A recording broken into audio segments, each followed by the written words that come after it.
we're in the next part. Please go check out the previous part. In the last part, I was ranting and raving and complaining about the bringing of children into this world in very irresponsible ways, and the bringing of these kids, of which by such irresponsible people that are continuing to proliferate their own irresponsibility because of the fact that they imagine that if it ain't broke, don't fix it. Like, you know, when you run with the examples of wicked men, the unfortunate thing about that is that on that day you're just gullible, you are credulous, you are being tossed to and from. Indeed, that's what the Bible said about unstable souls. You're being tossed to and from by every wind of doctrine. And when you get tossed to and from by every wind of doctrine, having not made your own solid decision for yourselves, you are going to go against your own better judgment. You're going to go against your own conscience, whatever it is that is motivating or demotivating you inwardly, your own internal mechanisms. Do you understand? For regulation, you will ignore them.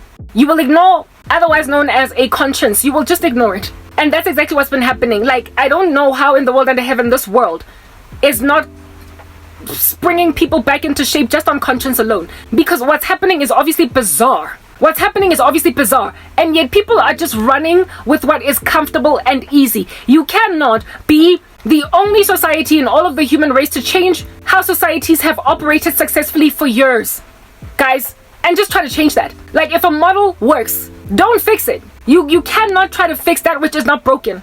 And the human race has had models of operation in society that have worked for millennia, for centuries, and here it is that they are making a decision to, just in the last 100 years of history, comprehensively changed how we have looked at life and things entirely. In just 100 years, I'm sorry, you don't get to like speed run into hellfire like that and have God not intervene on his affairs on his earth. Also, especially considering his children, those that have chosen him, are grieved. They are grieved. They are living on the periphery of society, in the outliers. You don't get to just do the most, and yet you're doing the most. And from what I saw in my dream, children, babies, brand spanking new ones, are going to be the biggest targets. Still, they already are. They're going to be the biggest target of some wicked system, because apparently the age of accountability is so little that somehow it will be easy to just condemn your babies. Like, I had a guys, these kids were getting eaten by the crocodile. Like, I don't know how many times I've seen crocodiles in my dreams. I cannot explain to you what under heaven the sighting of a crocodile means. I'm doing edits in the background, that's why I'm looking over there. I can't tell you what the sighting of a crocodile means in a dream. All I know is that it always represented a very nefarious force. Alright? I'll tell you one dream actually that I had where I saw a crocodile. It was one of the first dreams that I had. I have ever had a myriad, quite a lot, and I'm always very scared. I am always extremely scared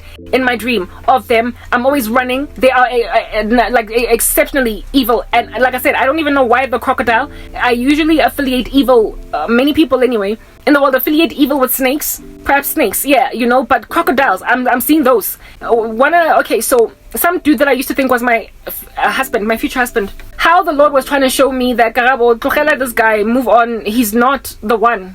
He's nothing, he's no one.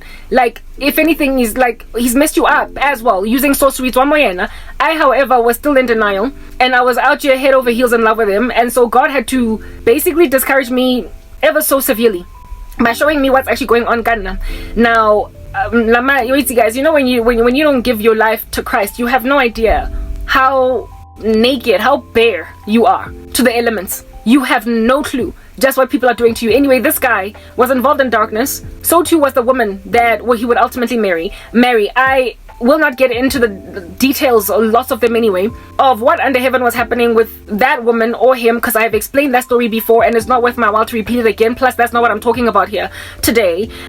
So I'm just going to put it out there very briefly that she suddenly came into his life she just suddenly rocked up and he suddenly proposed marriage to her, and very quickly everything just happened. And the reason why that even happened as quickly as it did was because she chose him.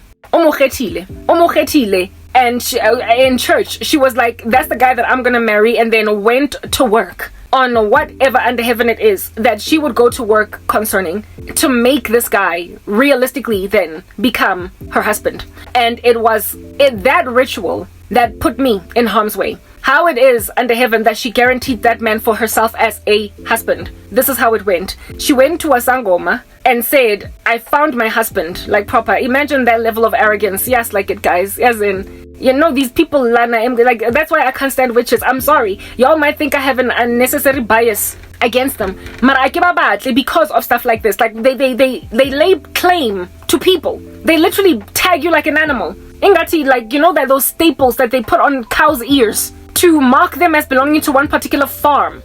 Yeah, they do that with people. They mark you, gata, with a staple on your ear. Written lerato, written piggy, written lerato tsepo. Like proper, just something that's going to label you with their name. They call you their wife before you have accepted their marriage proposal.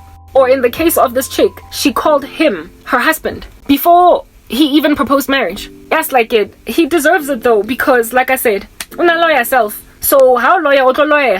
How otsaya? When you bewitch, you're gonna be bewitchable. And never mind that, when you're not in Christ, I'm not shielding, there's no protection.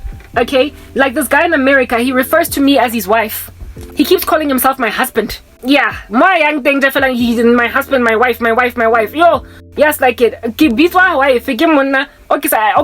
being called wife by a man I want nothing to do with. I find him disgusting. But thanks to his occult rituals, as such that he's already professed me as his. So it doesn't matter to him, I guess bye. Anyway, let me go on to explain this dream, because like I said, it's not even the core part of my message.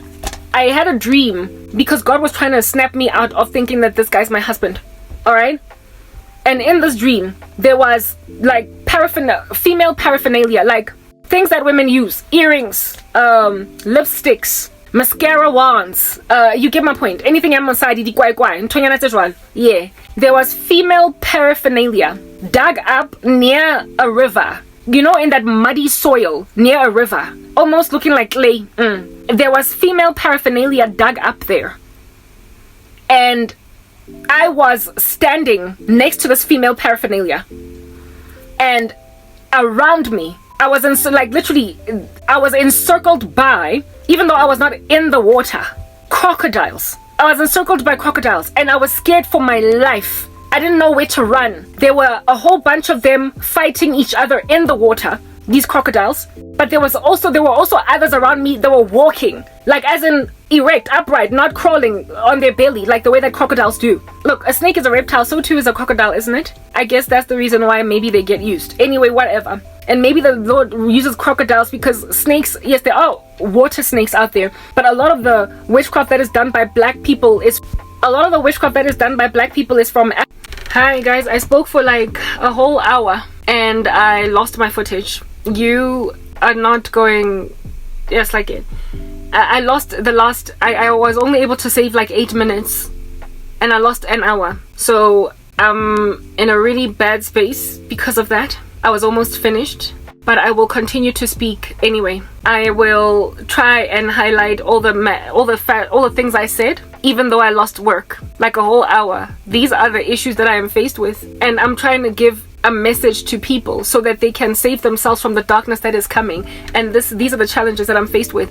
Like, yes, and guys, this thing is not sustainable. Anyway, let's just get to the point. That those 8 minutes where I spoke, I lost was ending in trying to explain to you guys some dream that I had with crocodiles in it.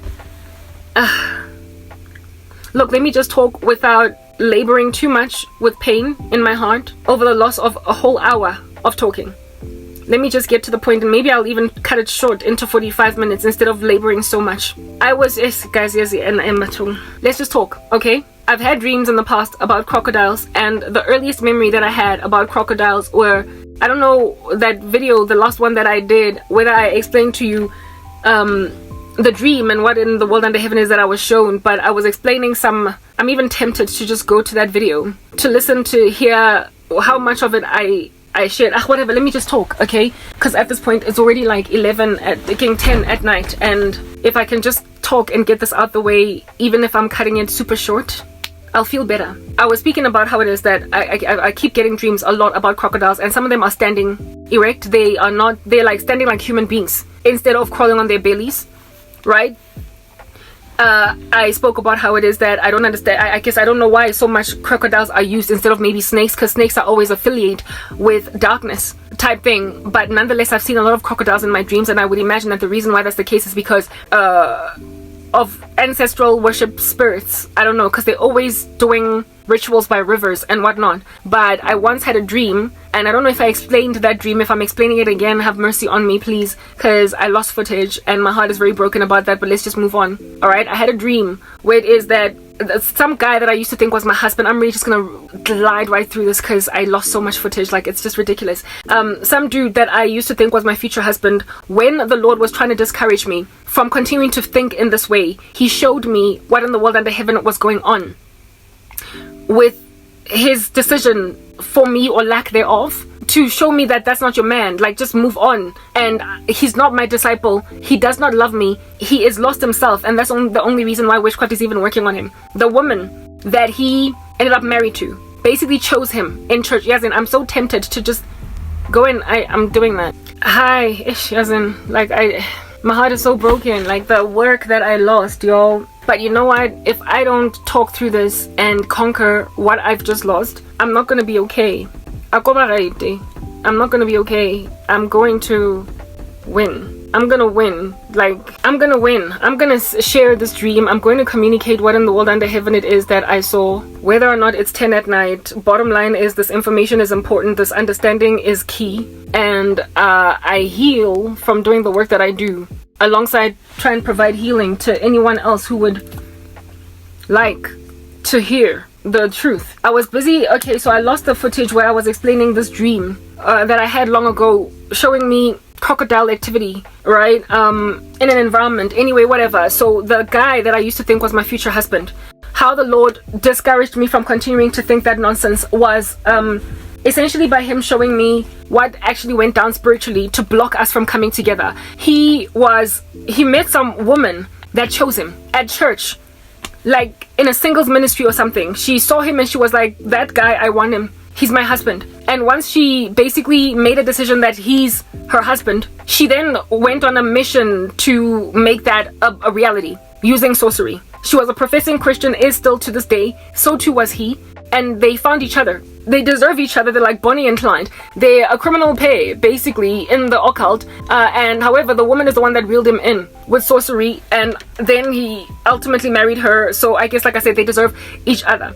What this woman did was go to a sangoma, right? I told you guys that I had a dream where it is that I was basically standing next to, I found myself in a dream where I was encircled by a whole bunch of crocodiles. Some of them were standing upright like human beings, while others were swimming, wrestling each other in the water nearby. And I was standing next to what looked like female paraphernalia next to me in this dream. And when I was standing next to what looked like female paraphernalia, the lipstick, the bra, whatnot.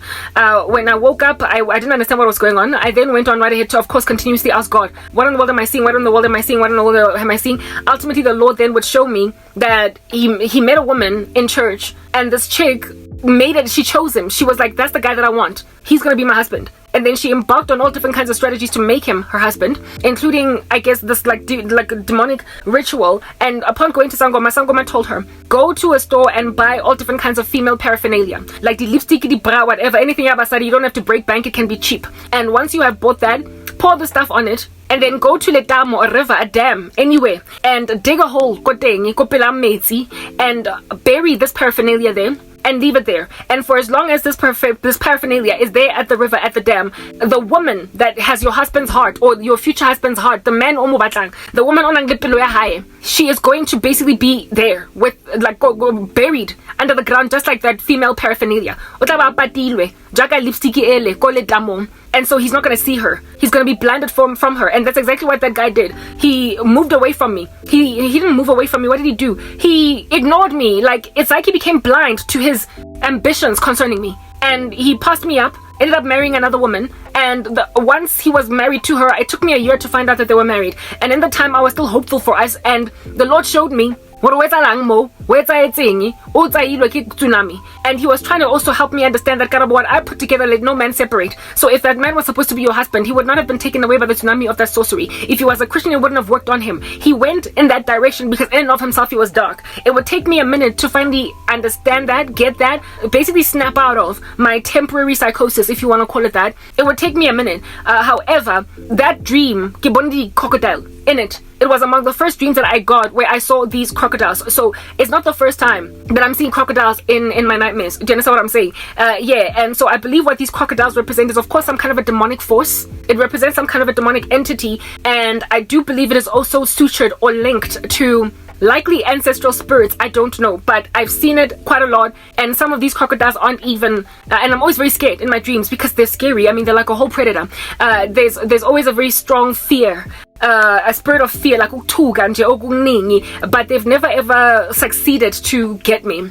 I've also had dreams where I'm just sitting almost like at a what do you call this, like hanging out at the beach watching the water, just chilling there. But like, instead of it being at the beach, live very dark, just sitting there. That was during that time. That was the Lord showing me from her husband's eyes, and you will forever be buried at the dam, at the river, from the eyes of that man. And I allowed that sorcery to work precisely because I don't want you with them. I didn't want you guys together. Now, in terms of how sorcery works, I've explained this to you guys in the past before. Witches cannot merely just cast spells. Do you understand what I'm saying? And get what they want, like, all the time. Some of their witchcraft fails because the Lord is the final authority. If you look at the book of Job, it'll explain to you how sorcery works. Demons have got to ask permission to do what they want, what they desire to do on the earth. They cannot merely just do what they want, because if they leave their first estate, the Lord will then bind them in chains. That's what's good. So that's why some sorcery does not work, meaning that I am definitely not under any spells. It is incredibly naive for anyone at all to imagine that I am under any kind of witchcraft spell. I'm not. I can't be, precisely because of the fact that I'm a born-again Christian, and also because of the fact that there are some non-believers out there that are also secured or protected from sorcery. And the reason why they are protected is because God has a plan for them, or the Lord just very simply won't have it. Like, it's just that simple, right? I actually heard listen to a testimony of some guy that got rescued from a death curse that he was basically sitting around waiting for it to effect, because he was promised by the cult that he left that he is going to die. And when the day came for him to die, he was just waiting to die, and it didn't happen. And 2 years later, he got born again. So he wasn't born again immediately. The Lord, however, intended to save him later on. And so that spell just kind of fell on deaf ears. It did not work. The occult would know this. Their spells don't always succeed. It's that basic. So that's why they're latching on to me for dear life, because they think I'm just very sensitive to the when it is rather true that God has set me apart to do this particular work. I spoke about that in that previous part, in the previous part that I lost, that video. So for those reasons, I'm just gonna save now, because I was glitching somewhere along the way and I don't want to keep losing content. Alright, now that you've heard that, and now that I've described to you guys this whole presence of the crocodiles, let's move on right ahead to describe to you this dream that I had, but not first before rapping on at length about what it is that I spoke about. Okay? Listen, tribulation, the era or the season that's coming. Women, you need to avoid pregnancy. The dream that I had involved my cousin, alright? And I don't know if I have described this cousin to you. Let me just describe her just in case. Yeah, just in case. She is a woman that has had 2 sons, the first child of which nobody knows who the baby daddy is. And the second kid, the dad is around or not. So I don't know what's going on over there, the kid. And in my dream, this woman's child kept on getting devoured, a third child that she presently does not have. I went on right ahead to elaborate, I believe, in the second part. That's when it is that I was making this script. I was unpacking this. I was elaborating on the present state of the human race in the 21st century. I was elaborating on how it is that we are far gone. I was elaborating on how it is that the last 100 years of the human race has declined exponentially in terms of morality, to a point where we are barely recognizable in comparison to other times in history. And that this season that we find ourselves in is perilous. It is described in the scriptures as perilous. It is insufferable. It is intolerable. What it is that the human race has become is, frankly, what is this? It is unacceptable in the sight of God. And it is also condemning children.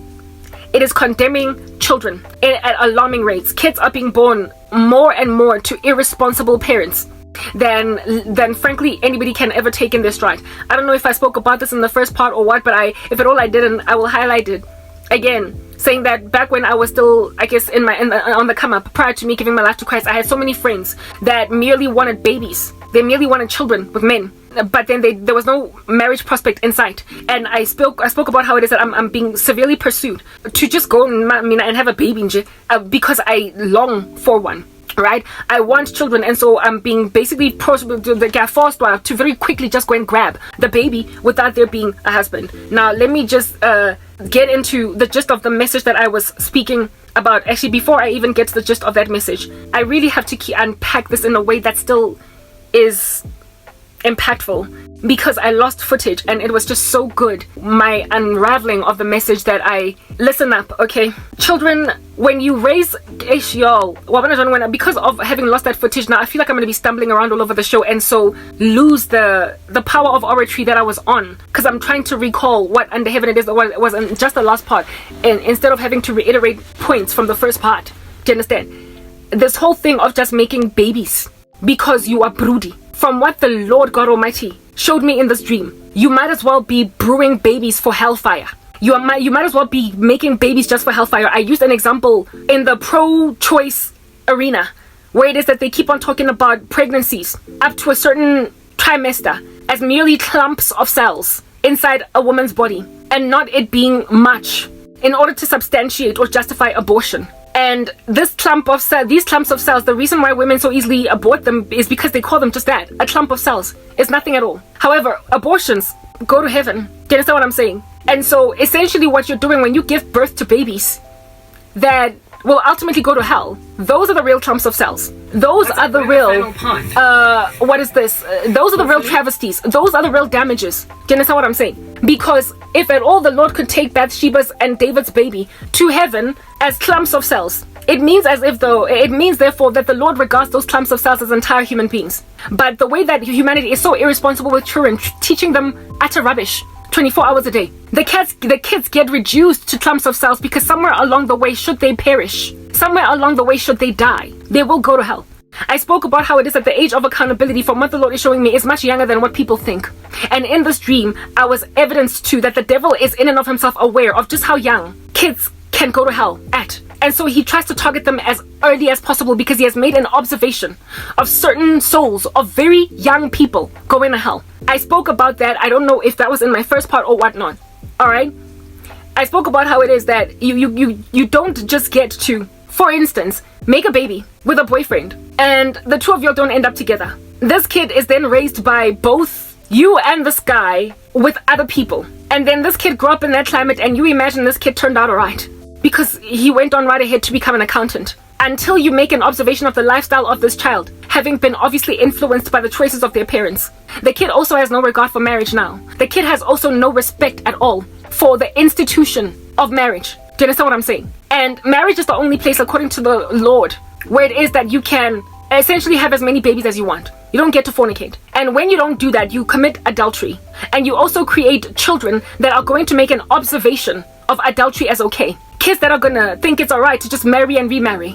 Kids that are gonna think it's alright to just have children out of wedlock. Kids that are going to think it's okay to romanticize a baby as a couple that is unmarried. And so here it is that we've got a boyfriend and a girlfriend out here popping babies. They don't then end up together. And when they don't end up together, the woman goes on and marries another guy. The guy goes on and marries another woman. However, this kid is now busy being swung between two households. And this then becomes a lifestyle that this child is made to believe is okay. When then they're made to believe it's okay, the kid then is proliferated in sins that God is not approving of. But because they apparently turned out alright, and they were raised by two loving parents, however, in two separate households, these children are going to go on right ahead to think that that's okay to do.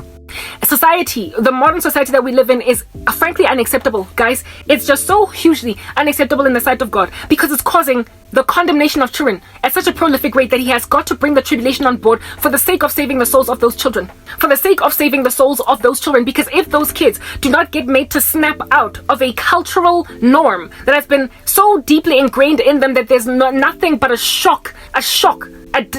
very shocking defibrillation technique that will snap them out of that, they will die in their sins. When you keep on disregarding God's plan for family, that's going to backfire at you. God created Eve for Adam, and then family, children came out of that. And that has been his plan, his order, pretty much all throughout the ages. And when people throw that out of whack, they create little adulteresses out of children in the years past, prior to maybe like 100 years going back, it was a taboo, first of all, to break a virginity. It was also a taboo to have a child out of wedlock. And that taboo has been made a non-taboo. If anything, anybody's considered quite archaic that comes from that kind of mindset. And when you are sitting around in that belief set, you are creating just a free exchange of children that are going to ultimately just perish and go to hell. And seeing as some of them are dying very young, seeing as some of them are dying at 16, 15, seeing as some of them are dying at 7, 8, 9, you need to understand that you are producing 7, 8, 9-year-olds for hell. 7, 8, 9-year-olds for hell. Imagine that. The devil knows just how young children can enter into the abyss. And so he is targeting them to enter into there. It is no wonder Hamas is recruiting 7-year-olds in order to become little militants. It's because the devil knows that ain't no such child got a place in heaven. Ain't no kid with that level of anti-Semitism gonna enter the kingdom of heaven. The devil knows deep down inside just how young kids are. How young, what the youngest child in the abyss right now in Sheol is. He knows. And because of the smallness of that age, he is targeting them from very little. And that's what I saw in my dream. You do not get to just derelize God's plan for family and imagine that you're going to be okay. You don't get to just do that. And that's what I was seeing in my dream. I then went on right ahead to unpack, seeing as I lost the footage, but let's just talk right through it anyway. Lie through it as a knife through butter. I guess I can't get to everything that I spoke about. I'm trying to make a point over here, okay? I'm a woman that has been severely brutalized by men. I have been severely vandalized by men. I hate them with a purple passion. I have been brought to this place because I've been abused by people I didn't expect would abuse me. I've been disappointed in a most severe capacity by men I never expected would ever disappoint me. Men who hold positions of authority in society, who also are very well respected by especially other women, have gone on right ahead to show me flames because of the situation that I find myself in. I have seen a very dark side of men because of my sorrow and my situation. If I had never ever been plunged into this level of obscurity, you must understand I would never have known just how bad things can get. Indeed, it is written in God's word that the human heart is deceitful above all things and desperately wicked. That we are born dead in trespasses and sins and instance that our parents conceive us. With the human heart being desperately wicked and deceitful above all things, we don't know how far it can go. And so when a person is placed in a position of vulnerability, people then wear extra fangs on them. And I've been placed in vulnerability such that I have made an observation of so much evil in men that I now today cannot stand them. Akibabatli. As a result of me having been put in this position, there was literally a time, quite thoroughly, where I, because of the fact that ever since I was the age of 22, I've always wanted to have children. I was broody. I've been broody since 22. So, I mean, the fact that I'm hitting 2 decades, or not having children, even though I wanted them desperately from just a tiny age of 22. I got to a point after having been so severely brutalized by men, where I was like, I don't want one. I don't want a husband. I've communicated multiple times in my ministry that I want children even more than a husband. I've said that because of where it is that I have been graduated to in terms of how I think about men.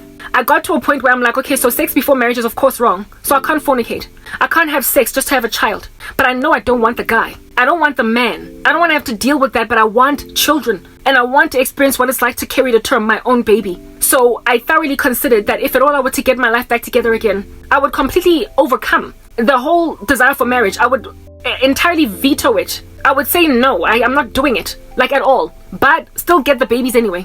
And because I knew that adoption would be very hard as a single woman, I then made a decision that I was going to go via in vitro fertilization to get a child in my stomach. That I was going to go and find a sperm donor and have as many children as I want that way, and then raise them because I will have had enough money to do that. The Lord kept on telling me that is a wicked thing that you're thinking, Karabo, because I'm the one that created Adam and then Eve. For Adam, I have an order for family. So if at all you decide to do things in a discombobulated fashion, what do you think is going to happen to the child that's going to be born from IVF? Not because what do you call this? Not because a couple is struggling to conceive and so they end up using IVF, but rather because you are fed up with men. And so are taking matters into your own hands and having children without them and telling yourself that there is a loophole because you're not fornicating. It's just an injection under local anesthetic. And so you're going to live to tell the story. You, on that day, may not have fornicated and merely used IVF of which I have even allowed in some Christian couples who struggle to conceive in order to put babies in their stomachs. I don't have an issue with it.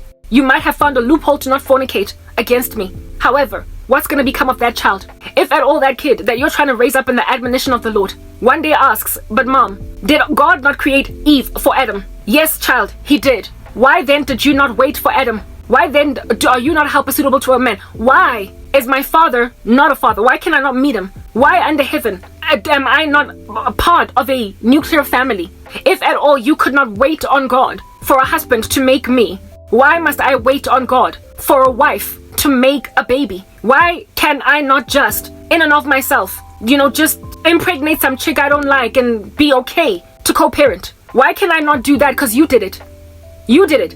You went on right ahead and created me without a man. And when then you try to convince a child why it is that your particular story makes sense, you're going to go and explain to a kid your exorbitant misandric sentiment. You hate men. You can't stand them. They have brutalized you. So you made me anyway and put me in a structure that God did not intend for family. Why can I not also tweak stuff myself in the future? Whatever it is that is my little permutation from what it is that God will have me do, my child is going to create another permutation. I told you guys that generational curses are a real and an alive thing, where it is that children become what their parents are manifold over to the nth degree. And so my kid would end up questioning God and the veracity of what it is that I am trying to raise him up in as not really all that great. Because mom, why couldn't God also heal your heart from the way that you've been brutalized by men to a point of now all of a sudden being okay to fathom being in a marriage with a man? Why did you not believe that the Lord could heal you enough to make you a stable, happy wife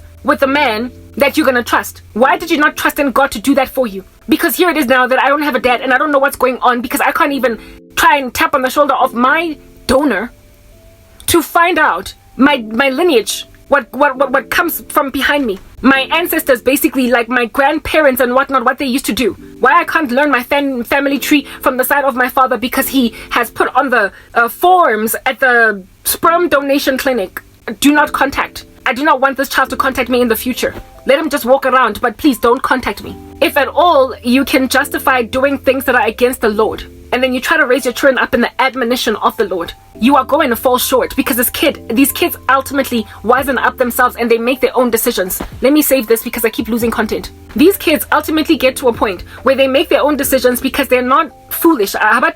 Kids are put through school when they're still young precisely because they are at that stage where they learn easiest versus adults. So when they're still on the come up, they make observations that we have basically allowed to elude us. And if at all you draw a child away from biblical veracity and from what it is that is virtuous in the sight of God, holy, entirely excellent, praiseworthy, and so therefore ought to be thought on, as it is written in Philippians 4 verse 8 or whatever. If you remove a child's mind from thinking about such things, you then also tarry a child into other avenues of thought that are utterly pagan, utterly irresponsible, and utterly condemning. And so you then are basically creating a clump of cells for the flames of hell. You are creating hellfire. My whole desire for IVF was an undermining of God's power to heal my heart from subterfuge, pernicious, stealthy, absolutely inflamed with indiscretion, wicked barbarian men that have capitalized on my sorrow underground as I am suffering the way that I am suffering, and so become these thieving mongrels, have become these dastardly animals that have decided that they're going to just grab me, hook me in, only because of my sorrowful state. I only have made an observation of how wicked mankind can become, but I have not made a comprehensive observation of how gracious the Lord has been, because you always pay attention to wicked or the dark more than you pay attention to the grace you've been awarded. It's easier to listen to noise than it is to enjoy peace. That's what I'm getting at. And so therefore, whatever it is that might have been the glory of God in rescuing me from all of these dastardly men is not winning as much accolades as how noisome and pestilent disgraceful men have been. And that noisome, pestilent, disgraceful, barbaric activity on the part of men caused me to once upon a time settle with in vitro fertilization, not even taking into consideration what that would mean for the fertilized egg later on, now that it is a child walking around. I got to a point of so much resentment of men that I was like, I don't want some dude walking around me. I just want my children. The Lord basically made it clear to me that there is no room in my world for a godly woman with that kind of mindset. How under heaven are you supposed to explain, if at all I were to restore you to a life, to your church folk, that your kid was produced while you were a Christian by IVF? You're a single parent, and you gotta now explain to people in the church what happened to baby daddy. You cannot lie, you're my disciple. I will not have my kids basically derelize my plan for marriage the way that people in the world are decimating it, you're supposed to be my examples. So the Lord basically saved me from myself. But that very mindset of a broody woman that wants to have a child anyway because her years are ticking away and anyway, and she can't trust men, I'm not the only one. I'm not alone in this camp. I got there as a Christian woman because I've been dealing with dastardly men for almost a decade. But I'm not the only one. I live in a country where gender-based violence is quite prolific. So basically South African women will know what it's like to be on the receiving end of just male indiscretion. Do you understand what I'm saying? So given that I'm not the only one, I also am not the only woman that is out here literally trying to just get a baby with other guy. I'm not the only one. I'm not the only woman. And women in the 21st century are not only so mad with men, but they also have been made so androgynous, so just independent, and believing that they don't need men, that they're prepared to raise entire creches of children without them, when that was never God's intention. There's supposed to be a role model that is male in stature for both women and men, for both girl and boy children. And so the absence of it ought not necessarily lend us over to the plan B of raising these kids anyway without them. We ought desire restoration to what makes sense again, and also insist on enforcing it, because the moment you drop the ball, you also drop the ball on God's plan for salvation. God's whole plan for salvation, mind you, has children involved. It has a God in heaven who calls himself our husband, and we are his wife.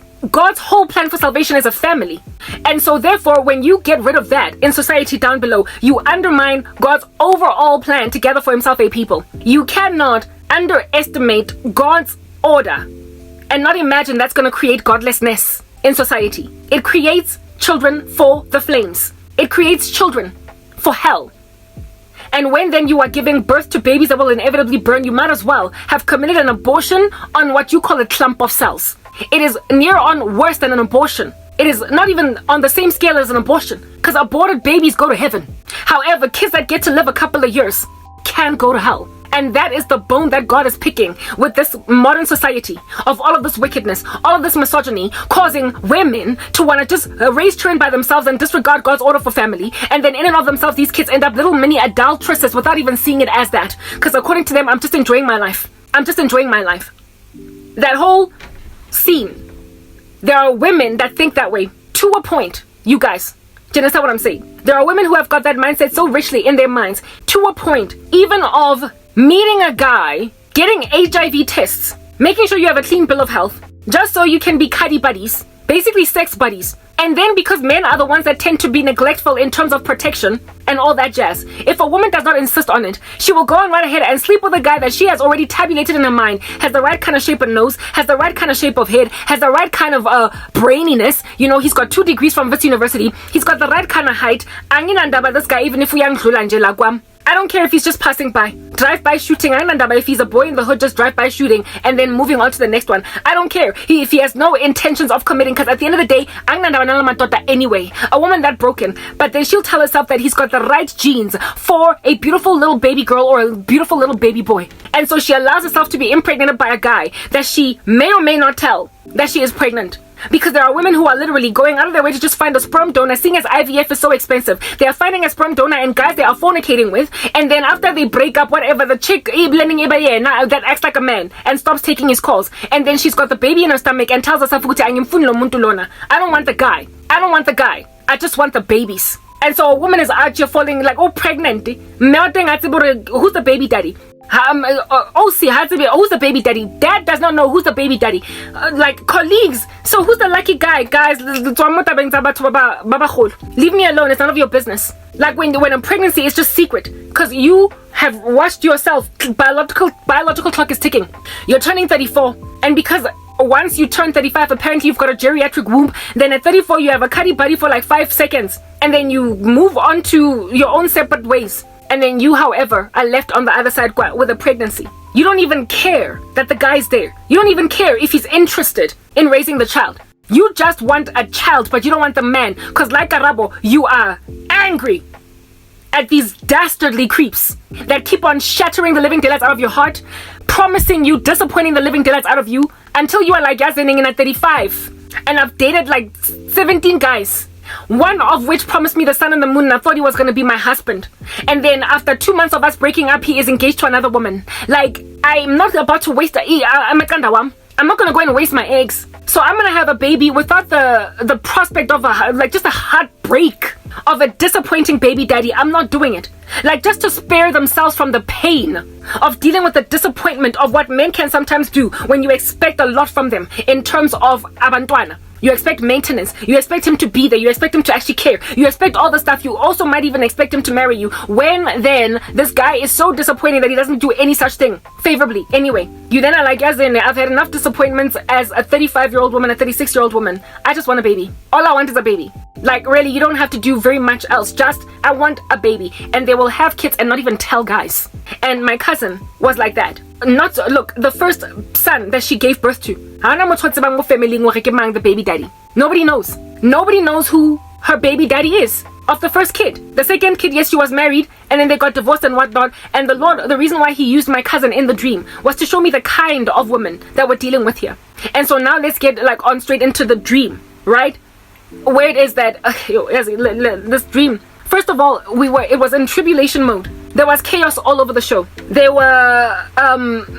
Everybody was dangerous. Everybody was dangerous. Like, there was no safety anywhere. Wonkumuntu was running away from Wonkumuntu. Everybody was running away from everybody. It was chaotic. Let me save this. Everybody was running away from everybody, and it was very, very chaotic, evidencing to me that it was a time of the tribulation. Alright? Guys, okay, before we even get into that, the second coming of the Lord Jesus Christ, I've already explained to you guys that God is going to allow for the creation of some very scary child armies that are going to be low-key, not even low-key, just frankly, just plainly cannibalistic children that are going to be recalcitrant against all authority, including the Antichrist system. And the only thing that's going to rescue Labantwana Laba is the second coming of the Lord Jesus Christ. In the previous video that I lost, I spoke about Dwayne Wade and Gabrielle Union. And I was trying to help you guys understand what it is that parents and older people are doing to kids. Look at how Dwayne Wade's kids now disregard or disrespect their biological mom. Only because Dwayne Wade has got a better socio-economic standing than his ex-wife. And the ex-wife is also not a celebrity. And so for those reasons, these kids glamorized Gabrielle Union, who is an adulteress at this particular juncture. Do you understand what I'm saying? And these kids, upon glamorizing Dwayne Wade and Gabrielle Union at the expense of their own mom, glamorized, first of all, divorce, and secondly, it's just indiscretion against a mother that just wants her children, and that's all. She stole those kids from that woman. That's what's good. And now that they're getting a divorce or whatever's going on between them, she's out here raising just her daughter, having abandoned those kids. Never mind that. One of the kids, Zaya, whatever his real male name is, I do not know, Wade, is out here transitioning from being a boy to a girl. That whole thing is heralded and praised by the adulterous woman, Gabrielle Union, and of course the man himself, Dwayne Wade, because they belong to an industry that just wants to flip everybody into anything other than godly. And the ex-wife, stood on the rooftop screaming, "No, please, I don't want this thing being done to my child. This kid just wants to do whatever it is that this kid wants to do." And the mother's like, no, and yet he feels very supported by Gabrielle Union and Dwayne Wade. This kid is on the highway to hell. Do you understand? With all of his resistance of his biological makeup as he was given by God Almighty. Something that will make him a citizen of Sodom. Something of which, upon it making him a citizen of Sodom, will then of course give him the judgment of Sodom. He will get burned with sulfur and brimstone. That's what's going to happen. Do you understand? And the only thing that would ever rescue Zaya Wade from condemnation is something very shocking. Suddenly defibrillating him out of a state of trance, out of a trance-like state, to make him realize that his mom was right, Gabrielle and Dwayne were wrong, and that he was tarried from a household that would have raised him up in the admonition of the Lord. His dad decided to divorce his mom, and then his mom tried to bring him back home to honor the Lord, and he was facing starkly into the face of Hollywood, staring starkly into the face of Hollywood, and was like, there's no way I'm gonna choose your lowly life mom over dad's luxurious life with his new wife. Kids being impressionable and raised up in such chaotic ecosystems as those are therefore bred just for the flames of hell. They are manufactured just for the flames of hell. They are like a clump of cells that are being aborted eternally. Do you understand? They are born just to die because their parents are that irresponsible. This kid, if the rapture happens and his mom goes, if at all Dwayne Wade's ex-wife is truly a Christian as she claims to be, this kid will realize that his mom was taken, dad was wrong, and everything else was wrong. Already this thing should be dawning on them that Gabriel was not even all that ride or die, because but that's not even enough to snap Zaya Wade out of the trance he's in. Why? Because he is being praised, he's being glorified and exalted and heralded and accoladed for his behavior by the entertainment industry. He's getting all different kinds of endorsement deals for this lifestyle in order to become a spokesperson for the colorful community. This kid is condemned, and presently in the state he will die and go to hell unless the Lord has mercy on this kid that was set up for failure from the very get-go and allows him to run out the course of his teenage years and then entering into his early 20s in the tribulation, and then waiting for the second coming of the Lord Jesus Christ to realize that Jesus is actually Lord and I'm a boy and my mom was right, because she is a saint coming back with Jesus on a white horse glorified, while my dad is now the lowly one. That is if Dwayne Wade and Gabrielle Union do not give their lives to Christ. They might take the mark of the beast. If they don't, they will be living in obscurity, in an off-grid life. Do you understand? Running away from the system they helped create, that is now a despotic structure that is trying to steal their souls. They're now groveling, they're now facing beheading. And this kid could have gone home with the mom, rejoiced with Jesus in the sky, eaten the marriage supper of the Lamb, having been raised up in the admonition of the Lord. But his dad tarried him with his new wife. The same thing is true with Alicia Keys and Swiss Beats and those kids. They don't stand a chance except for the rapture. When children are growing up being praised for nonsense. Another day I discovered Uguti Wana Sade, you think I'd leave your side, baby? I wouldn't do that. Sade, that old school music singer, was a girl. And now, when I think transitioned to a boy, Sade gave birth to a baby girl and now it's a baby, it's a grown man. What the heck? What chances? You know what? Sade's kid has no excuse because Sade's kid is a millennial. Sade's kid is like me because Sade's my mom's age. She's my mom's age. So, I mean, when parents, because of their industry or because of their single parenthood, because they're busy making like Papa, when they are leading children this astray, they are literally producing babies for the flames of hell. And some of these kids are dying super young too and still going to hell at that young age. In my dream, I was shown just how early the devil expects children to be condemned, because he has made an observation of how many of them arrive in Sheol at a young age, at a tiny little age. In my dream, we were running around all over the show. It was chaotic. Do you understand? It was very, very chaotic. And we were there were these little people that we were running with, and everywhere was dangerous. Everyone was dangerous. However, we ultimately found like a respite, like a joint to just come down, chill, maybe even sleep for an hour, because we were running away from everything and everyone. It was chaotic everywhere. And I was with my cousin in this dream. I was with my cousin was there with me. My cousin, however, had just made a baby. And this baby of hers was about 11 months, no older than 11 months old. Just 11 months. Just under a year. The kid was not walking yet. The baby was not walking yet. My cousin put her baby down. It was a girl. For just a minute, guys. Because we were all retired. We were trying to sleep. We had been running. We had been running. Hiding from the threats on the earth. And from people, especially people. We were running from people. We found a respite. And my cousin put her baby down for 1 minute. And that baby disappeared. It's almost as if though it was teleported into the ecosystem of some crocodiles. There's the crocodiles. This time around, these crocodiles were not walking, but they were kind of crawling on top of each other. And one of these crocodiles opened its mouth and clapped.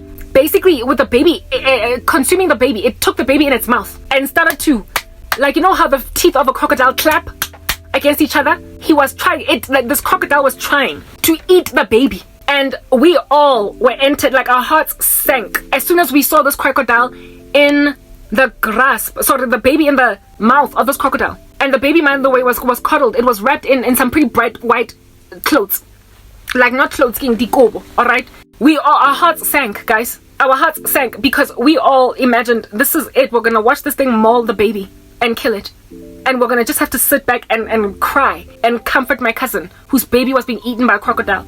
And this crocodile kept on clapping its teeth on the baby. And the baby was not dying. The baby was not bleeding. The baby was not getting pierced. The baby was just living. And so eventually, after we made a realization, we made an observation that the crocodile was not killing the baby. My cousin bravely, like, you know, mother's instincts. You know how mothers can move a car off the body of a baby, a whole car, just on adrenaline alone? Yeah, my cousin on adrenaline went to this crocodile. She ran to this crocodile and took the baby from its grasp, risking even her own life. And when the baby was out of the mouth of the crocodile, not even a single hair on its head. It didn't have hair. It was a baby. Was gone. Like it was like nothing. Not even a scratch. Not even crocodile saliva. Nothing. Just a baby that was full, whole. Nothing was wrong with it. We were relieved, but we kept on running and running and running. The baby was safe. We found another respite, and then upon putting the baby down again for a second time, just 1 minute, my cousin puts the baby down. We look around. The baby is in the midst of crocodiles, one of the crocodiles of which eats the baby, puts the baby in the mouth and tries to chew on the baby. And the baby just lay there. It was sleeping, it was not talking, and it was not getting bitten into. My cousin yet again bravely went and took this baby out. And the dream basically ended with us being in that cycle where the crocodile would every time we took a rest and the baby got put down, we would find the baby getting teleported into the mouth of a crocodile. The crocodile would try to eat it and not be able. What was God showing me there? He was showing me that the devil has made an observation of how little babies or children can be when they go to Sheol, such that he experiments with destroying their souls from as little as 11 months. Like in my dream, my cousin's baby was 11 months old. But then as we were running, every time the baby would get put down, the crocodile would try to eat the baby and not be able. Why was the crocodile not able to eat the baby? It was because it was still too pure. It was sinless. It was holy. It had not yet sinned. And so it was not devoured by the adversary, the devil, who prances around like a roaring lion seeking whomever he may devour. The baby did not get devoured because the baby was still too innocent. Meaning that if that baby had perished at any given moment, it would have gone to heaven. Like Bathsheba's baby in the stomach, going immediately to heaven. Like newborn babies going to immediately to heaven. Stillborn babies going immediately to heaven. And babies up to a certain age, children up to a certain age, go into heaven. No matter what happens, whether or not they're given the gospel. But that age is so young that the devil keeps trying. Each new juncture where the mother basically... It was always when my cousin put her baby down to rest that the devil pounced on her. My cousin represents what kind of a woman? The kind of woman vele to keep on having babies without a man around. The kind of woman to bring children into this world without there being a protective structure, and the kind of woman to also not raise her children up in the admonition of the Lord. My cousin has persecuted the living daylights out of me as well. She is a professing Christian, but she is living a lifestyle that is not above reproach in front of kids. Sons that she raised that don't think much of God. And she has also lied to her sons about me. Somebody who is walking a life consecrated to God. The Lord is showing me the kinds of women that would give birth to babies that the devil would try to devour. It's women like my cousin. Women like those. Nina, any tagatayo, heavily pregnant. Nina, any busy, giving boyfriends first, second, third children before you finally marry him at fourth child. You women that are out here just having a baby because you feel like the biological clock is ticking, so you're gonna find any sperm donor in these streets. It's you women who don't have any regard for God's plan for family, whose children get devoured by crocodiles, get experimented on by the one. Let me just save this. Children who get devoured, who get experimentally chewed or devoured by the devil, and then the devil realizing, this one, not yet. It's not yet time. I saw boots. Like your babies, how can I describe them? Yesterday, when I was having dinner, I had it with an avocado that was not fully ripe. And so there were parts of it that were hard in a bora. And I had to throw away the hard part, because by then it was already wasted. The devil literally sits outside of your children, like waiting outside of an avocado on your pantry to get ripe before you will cut it and eat it. Your kids are like an avocado. When they're born, ditile, and so they can't be eaten. But then over time, they get softer and softer and softer and softer and softer. And when they're super soft, that's when they can get devoured. And the devil keeps experimenting. You know how with an avocado as well, you go to it and you will keep pressing it, pinching it to see if at all it's gotten there. You know, because you don't want to cut it open before it's ripe, otherwise you're gonna have to throw it away. You pinch it to see if at all it's ripened, and if at all it is ripened, only then do you cut it open to eat it. And the devil literally treats your babies like that when your children are not being raised in the admonition of the Lord, when they're not being raised in Christian households. Their hardness does not remain. In other words, their inedibility by the devil does not remain. Your kids get born inedible like avocados, but they get soft over time. However, Christian kids that are raised in Christian households, because kids embrace Christ so easily, when you keep on teaching them Jesus from a very early age, they're like a hard avocado. Turning 2, hard avocado. Turning 3, hard avocado. Turning 4, hard avocado. Turning 5, hard avocado. Turning 7, 12, hard avocado. You need to make your children a hard avocado so the devil cannot get to them. However, he knows that this avocado softens at a very early age because he has made an observation. He has seen kids get to Sheol very young. Very young. because their avocado outward shell, their avocado, like the inside, was softened quickly. And in my dream, the devil kept on trying with my cousin's baby, because it was my cousin's baby. A kid that was not being raised up in the admonition of the Lord. A kid that was not being responsibly raised by a woman that was also bringing this kid into a world where they would have a cognitive dissonance about how the world is operating or how the world ought to operate. When you raise children in confusion, when you claim you're a Christian but you're busy fornicating, you're a mistress of a man, you've got all different kinds of weird things. Or this kid is a child of a man that's married to another woman. You are creating softness in them. Because Buckley's are an observation and then ditch your Jesus, and the poor thing will pass away in a drowning at the age of 12, having completely rejected your Jesus. A kid that will not have been convicted to not smoke on the school playground because she's raised in a Christian household, decide to go and take drugs, marijuana, die from a drug overdose at just the age of 13. They don't go to heaven. They don't. And the Lord is showing me that a lot of these children are entering into hellfire to a point where it is so unacceptable that he has got to bring the rapture on board. He's got to bring the tribulation on board so that these kids can be given a chance by him showing himself to them, giving that their parents have already set them up for failure. I've already said this before. In my dream, these crocodiles kept on appearing every time my cousin would put the baby down. In other words, look, rest away, no, this thing, this sleeping. The moment your child is out of your sight in Jefel, the devil is already like, on them, trying to kill them. That baby never got devoured because it was still too young. Mara, God was showing me more or less what age the devil tries. He tried at 11 months and he kept trying until my dream, I basically woke up out of it. It happened on a loop. On a loop. At some point that kid was going to be big enough, and the thing that made that kid vulnerable, that baby vulnerable, was the mom. The mom was who made that kid vulnerable to being devoured. You are sending children to hell, guys. I can't say that enough. That's why the rapture has to happen. That's why it has to happen. You are closing the ears of your children from hearing the true gospel because you're so irresponsible. You are busy trying to get your bread buttered on both sides. You busy sending children to hell. Lisa Banadi healing. The Lord has seen enough little souls going to hell for him to be like, this is it, I'm done. All this carnage on the earth, thanks to all of these irresponsible grown-ups. I won't do it. The Lord is going to end the world as we know it. He will rapture the body of Christ. There will then be child armies all over the show. The child armies of which are going to get rescued for Jesus in the second coming. They will be the most able to survive people on the earth. However, they're going to be dangerous. Dangerous. Because of how irresponsible with them you were. You've made kids recalcitrant. You've made them evil. My little sister, if the tribulation were to commence when she was 15, she would have been left behind. I would have been taken. If the tribulation were to commence when my little sister was 12, she would have been left behind.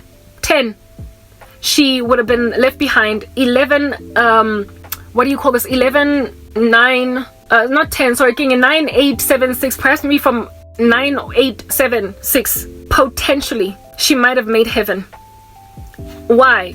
Because I was trying on her. I was trying on her. And she was taken to a school, a Christian. She was all the schools that she attended when she was on the come up were Christian. Her dad put her in a Christian boarding school somewhere in Magaliesburg, and then after that she was moved to a Christian private school in the southern parts of Johannesburg, and then after that they moved her to a secular school where it is that everything went awry. Her high school, it was secular, and everything went awry from that date. She was not disrespectful towards me, even in the beginning of my sorrow, but then she was made disrespectful. She used to care. She used to regard me. She used to listen to what I said, and all that was ripped out of her hand.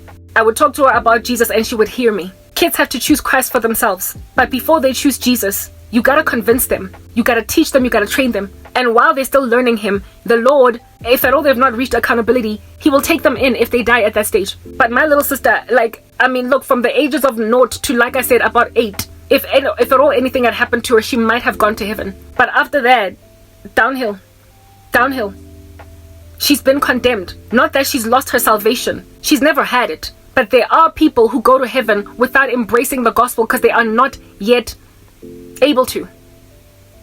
Like Messiah, babies, brand spanking new babies, have never heard the gospel, but they go to heaven anyway because they're pure. 1-year-olds, 2-year-olds, 3-year-olds. I don't know at what point my sister lost. Well, I don't know what that age of accountability is, guys. All I know is that from what I saw in my dream, the devil tries from hella young. From just 11 months, he was trying to devour that baby. It means he knows that the avocado can go soft in some children very young. He was trying to devour an 11-month baby. What under heaven would send a 4-year-old to Sheol? What? You. When you teach your 4-year-old to swear, when you teach your 4-year-old to just embrace, like you keep on teaching them, like if at all a kid can have a conscience about evil, if a child can feel guilty for hurting a person, it's already over for them unless they are given the gospel, unless they're evangelized. So you need to teach children up in the way that they should go from very early on. You need to give them Jesus from very early on. Very early. Very early. I do not know how God deals with these cases on a case-by-case basis. All I know is that what I saw in my dream was an 11-month-old baby literally being tried by the devil, tested to see if he is consumable. She is consumable. And the differentiator, like I said, was the mom. The mom was the reason why the devil wanted that kid. So you literally send your children to hell. The devil hovers around households of pagans. He hovers around households of disregarders of God. He hovers around households. That's why earlier when I was speaking, Lana, I lamented about the LGBTQIA community. All of these gay men and women adopting children. Yeah, that's what's good.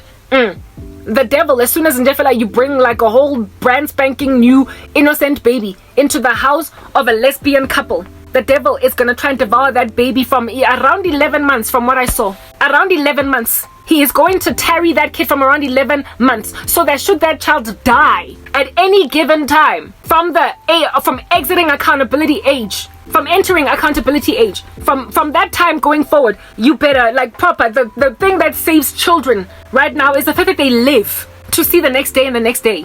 But some don't. There are kids that die at 5, at 6, at 7. I can't say that enough. And it is these kids, when they enter hell, that grieves God like no man's business. What do you think? Why under heaven would you think that a child wearing a suicide vest that's 7 years old is going to heaven? Bombing a restaurant. All of these kids in Islam that are holding explosives, bombing themselves and everybody around. Why would you think that kid is going to heaven, guys? It's like he is literally dying in violence at an age where he can comprehend wrong and right, or conscience applies, but he's not employing it. The invisible qualities of God are all over creation, leaving everybody without excuse. And so too is a conscience leaving everybody without excuse. As soon as you can feel guilty for doing anything wrong, it's over. As soon as you're uncomfortable with any wrongdoing, that's when you are basically out of grace to enter heaven without the gospel. So Hamas is condemning children, that they're sending out there on dangerous missions, finding themselves getting killed because they are literally shooting at the age of 12 indiscriminately into Israel. And so when they shoot that kid dead, he's going to hell. That's what you need to understand. Because from the moment they're just 11 months old, from what I saw in my dream, the devil tries. He tries. So all of y'all busy just having babies and shit because you're broody and you're not married. You are not honoring God's, basically his whole structure for the earth, his whole plan for us. If you're not honoring it, it is your kids that get targeted. It is the kids that don't have a shield around them by the prayer of their parents, Christian women and men. It is the kids who belong to households of lukewarm Christians. Kids who belong to households of unbelievers. They're the ones that the devil is always just trying to clamp on with these crocodiles. And I saw in the tribulation, women running rampant all over the show, and men, everybody just running away. And the devil just ramped up his whole abuse against kids. He's gonna devour them very early. I told you about child soldiers, child militants, like child cannibals, child gangs, child terrorists that are going to be a whole thing in the tribulation. The only reason why they even raise up these child gangs is because the devil, he takes them from high schools, he takes them from primary schools. He tried to devour that baby. Did not work because the baby was still too little. But he's gonna get to your 4-year-old, and your 4-year-old is gonna belong to a gang of kids from ranging in age from the age of 4 to 18, 19, 20, 21. And these kids are going to be hardened criminals, and nobody's gonna be able to talk sense into them, even though they're just 4, even though they're just 5. As soon as they can walk and just feel like they're gonna be destructive, carrying heavy guns in their small little child hands and shooting human beings with them. It's going to happen. The devil is going to create a child army in the tribulation, and that's what I saw. He was already trying to take my cousin's 11-month-old daughter. So when I say look out for child gangs, understand I mean it, and across continents, across the world. It won't be just one particular country that tends to have this as an issue, like Africa. There's a lot of child soldiers all over the show. No, we're not just speaking the Middle East and Africa. It's everywhere where these child gangs are going to happen, and the devil is going to be recruiting them one after the other. But thankfully, these kids, God is going to have mercy on them in that they won't take the mark of the beast. But it's going to be like Lord of the Rings, like I said. Not rings, flies. Lord of the Flies. Where it is that some are going to die in the tribulation and go to hell. They will die because they're violent. Some of them will perish. Some of them will die in combat. Some of them will get shot down by the army. Some of them, the armies of the world are going to be the only structures that these kids fear. Everybody else's sport is going to be just a game for them. Just a game. So they're going to die easily. They're going to die also very horrific deaths. But the grand majority of them, quite a big chunk, God is going to save for himself. Because of the fact that they will have been set up for failure by you. You. Look out for that. It's all I can say, guys. Look out for it. Look out for it. It's coming. It is inevitable. It is coming to a next door neighbor near you. It is coming to a creche near you. It is coming to a primary school near you. It is coming to a preschool near you. It is coming to a high school near you. Understand, this world is going to be teeming at the fold with scary, fearsome children that will have been taken by the devil. And once they work for Satan, when they die, they will go to hell. So all that you can do at that stage is pray that they make it to the end of the tribulation. You have to pray for their souls. Hore. In their rebellion, they will at least get to the second coming, because Christ, when he returns, he will rescue all of them. He will rescue them. But the ones who die, they die and they go to hell. It's going to happen. So like I said, may the odds be ever in your favor. Like Effie Tinkett. I'm explaining to you what's coming in the tribulation, guys. It's inevitably going to come, because listen to Lefati. You've destroyed children. These child soldiers would not have been raised up as child soldiers if the rapture did not happen. They would have just grown up to be exactly you. They would have been like a CEO, an accountant. They would have been a very pompous, arrogant Casanova. They would have been the player in your school that sleeps with 5 girls in one night. They would have been the doctor, the nurse, that has no idea he's going to hell or she's going to hell. Because they're living what they imagine to be a moral life, following after the footsteps of their moms and dads. These kids would have grown up to be just like you, a chartered accountant, just like you, a lawyer. They would have grown up to be just like you, a project manager. They would have grown up to be just like you, like some housewife. Nothing much, really. Nothing that anybody should be scared of, but they're going to become battle-hardened. They're going to become militant. They're going to become cannibalistic. They're going to become murderous and violent. They're going to become a terror on the earth because of you. So you better be grateful that God brought the rapture on board, because absent of the rapture having happened, like I said, your kids would have died an old, retired nurse and gone to hell anyway. But this time around, they will become a cannibal and then a believer in the Lord Jesus Christ, living out the rest of their lives in the millennial reign of Jesus Christ. I feel as if the second half is better. The latter description is better, because at least they get to go to heaven after dying. However, they're going to be heartbroken with the blood guilt on their shoulders. They're going to be barren. They're going to be like Holocaust survivors, if you know what I mean. They're going to get to an old age with lots of sore memories. They're going to get to an old age with lots of pain. They're going to remember how futile you were as their mom or dad. They're going to remember how futile you were as their teacher. They're going to remember how futile you were as their lukewarm pastor busy preaching health, wealth, and prosperity every Sunday. They're going to remember your futility made them cannibals, and only Jesus rescued them. And now, as 48-year-old women and men, they have to deal with the memory of all the blood they spilled. Now that the Lord has removed scales off their eyes and uncalloused their hearts, given them a new heart, renewed a new spirit within them, given them a conscience. And so because their consciences have been restored to them, they will be forced to remember, just like post-traumatic stressed out or soldiers on the battlefield. They will be forced to remember all the blood they shed, the blood of which they would not have shed if only you had given them the gospel. Some of whom will also remember their fellow comrades that passed away when they were busy being carnage kids, when they were busy being destructive, nihilistic, abusive kids. They will remember how one of their own died, and they mourned only for other kids and no one else. And that kid, they will know, is burning in hell forever. And it will have all been your fault.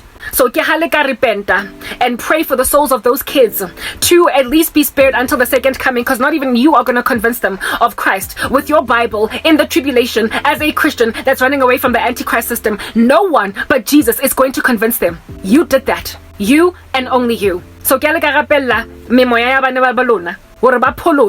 eventually, seeing as you're first going to get born again, given that you will believe this message that I am speaking now. Bana ba lona, ke a le ka rapella memoya ya bona, batswadi towe ba tawisitseng bana ba lefatshe. La nkutlwa. May the odds be ever in your favor. I'm signing out in the name of Christ, Crank. Bye.